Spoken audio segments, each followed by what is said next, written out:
کبھی کبھی اللہ انسان کو آزماتا ہے سونے سے، اور کبھی سونے کے ذریعے انسان کا ایمان پرکھتا ہے۔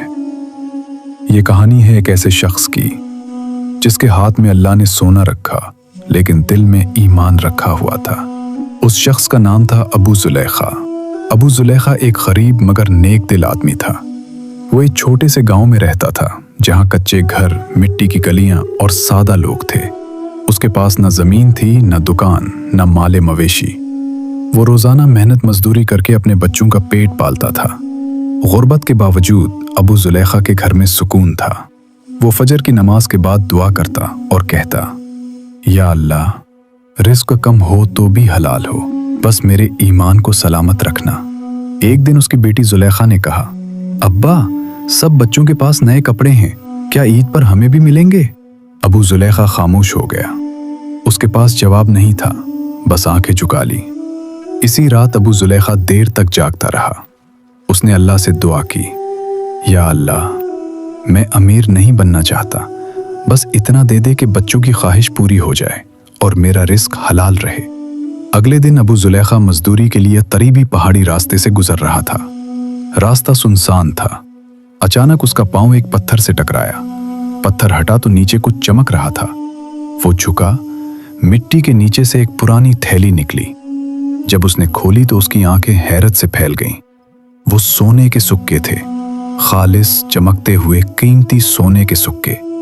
ابو زلیخا کا دل زور زور سے دھڑکنے لگا۔ وہ سوچنے لگا، یہ سونا میری غربت ختم کر سکتا ہے، میرے بچے خوش ہو سکتے ہیں۔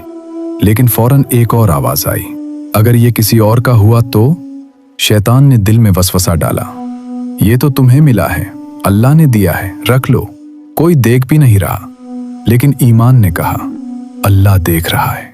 ابو زلیخا کو قیامت کا دن یاد آ گیا، وہ لمحہ جب ہر چیز کا حساب ہوگا۔ اس نے کانپتی آواز میں کہا، اگر یہ حرام نکلا تو میں اللہ کو کیا جواب دوں گا؟ وہ سونا لے کر گھر آ گیا، لیکن خوشی نہیں تھی، دل بوجھل تھا۔ اس نے بیوی کو سب کچھ بتایا۔ بیوی نے سونا دیکھا، پھر ابو زلیخا کو دیکھا اور کہا، اگر یہ ہمارا نہیں تو ہمیں اس سے دور رہنا چاہیے۔ رزق کم ہو مگر ایمان سلامت رہے۔ دونوں نے فیصلہ کیا کہ وہ اس سونے کے اصل مالک کو تلاش کریں گے، چاہے پورا گاؤں چھاننا پڑے۔ ابو زلیخا مسجد کے امام کے پاس گیا۔ امام صاحب نے نماز کے بعد اعلان کروایا، کسی کا سونا گم ہوا ہے تو نشانی کے ساتھ بتائے۔ دن گزرتے گئے، کوئی دعویٰ نہ آیا۔ غربت پھر سر اٹھانے لگی۔ بچوں کے کپڑے، کھانا، سب یاد آنے لگا۔ کئی بار ابو زلیخا کا دل ڈگمگایا، لیکن ہر بار اس نے کہا، یا اللہ، میں تیرا بندہ ہوں، مجھے ثابت قدم رکھ۔ ایک دن گاؤں میں ایک بوڑھا مسافر آیا۔ اس کی آنکھوں میں آنسو تھے۔ وہ کہہ رہا تھا، میرا سونا گم ہو گیا ہے، وہ میرے بچوں کی امانت تھی۔ امام نے پوچھا، کیا نشانی ہے؟ بوڑھے نے بتایا کہ سونے کے سکوں پر خاص نشان ہے۔ ابو زلیخا کا دل دھڑکنے لگا۔ جب تھیلی کھولی گئی، نشانی بالکل وہی تھی۔ بوڑھا رو پڑا، یہی میرا سونا ہے۔ بوڑھے نے ابو زلیخا کو گلے لگا لیا، کہا، تم نے مجھے نہیں، میرے بچوں کو بچایا ہے۔ بوڑھے نے کہا، یہ سونا رکھ لو، یہ تمہارا حق ہے۔ ابو زلیخا نے انکار کر دیا۔ بوڑھے نے کہا، میں تمہیں سارا نہیں، بس تھوڑا سا دینا چاہتا ہوں، یہ میری خوشی ہے۔ ابو زلیخا نے مشورے سے تھوڑا سا قبول کر لیا اور دل میں اللہ کا شکر ادا کیا۔ اسی تھوڑے سے سونے سے ابو زلیخا نے چھوٹی سی دکان کھول لی۔ رزق میں برکت ہونے لگی۔ عید آئی، بچوں کو نئے کپڑے ملے۔ زلیخا کی آنکھوں میں خوشی تھی اور ابو زلیخا کی آنکھوں میں شکر۔ پورا گاؤں ابو زلیخا کی مثال دینے لگا، کہنے لگے، یہ ہے اصل امیری، ایمان۔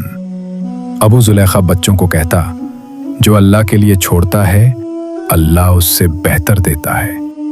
سالوں بعد بھی لوگ اس واقعے کو یاد رکھتے تھے۔ سونا ختم ہو گیا، لیکن نام زندہ رہا۔